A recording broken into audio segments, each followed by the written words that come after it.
Duskie Estes, co-chef owner of Zazu Restaurant and Farm and Black Pig Meat Co. in Sonoma County, California. And today we're going to learn how to make a maple pork brine.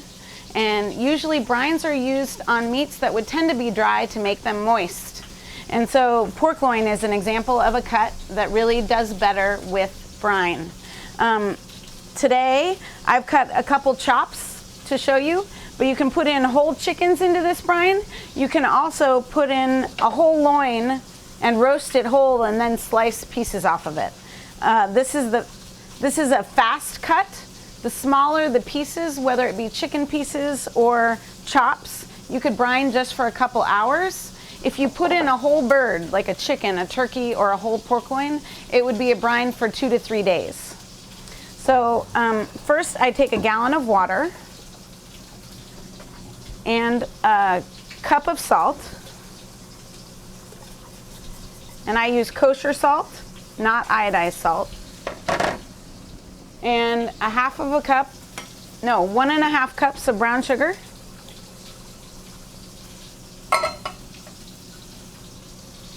And 1 cup of maple syrup. And we use real maple syrup.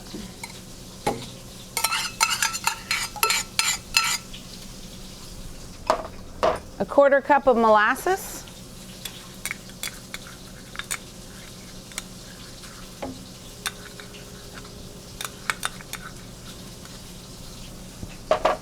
Two bay leaves, 1/2 teaspoon of allspice, and 1 teaspoon of ground ginger. And a healthy pinch of chili flakes. Now some people believe that for a brine, you should heat it up and then cool it down before you add your protein. I have found that step not necessary. So all you gotta do is stir it up.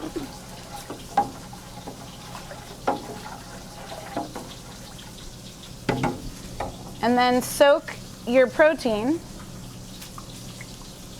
whether it be a pork loin, a pork chop, a chicken, or a turkey. And it just depends how long based on size. Small things about 2 hours, big things about 2 days. So the one thing about brining proteins is that you've added sugar to them and they will burn easily.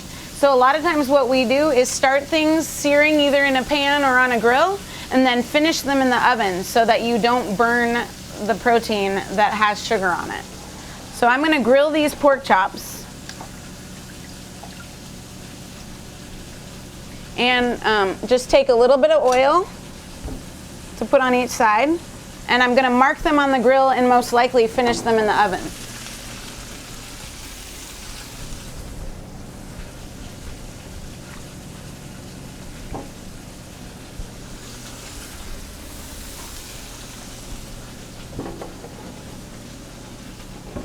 And then for the set on the dish, I made some mashed potatoes, and I'm just going to sear off some Brussels sprouts because that's what's in season in California right now. So I just take a little bit of oil in my pan and some halved Brussels sprouts. And I'm just seasoning them with salt and pepper and cooking them on high.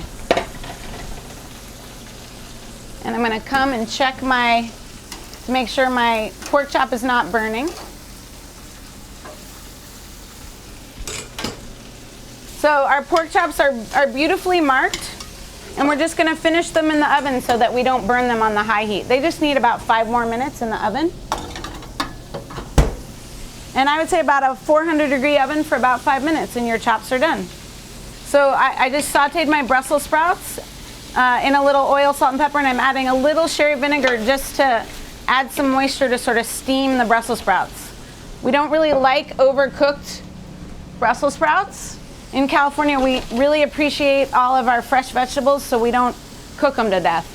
We got some buttermilk mashed potatoes, some California grown Brussels sprouts,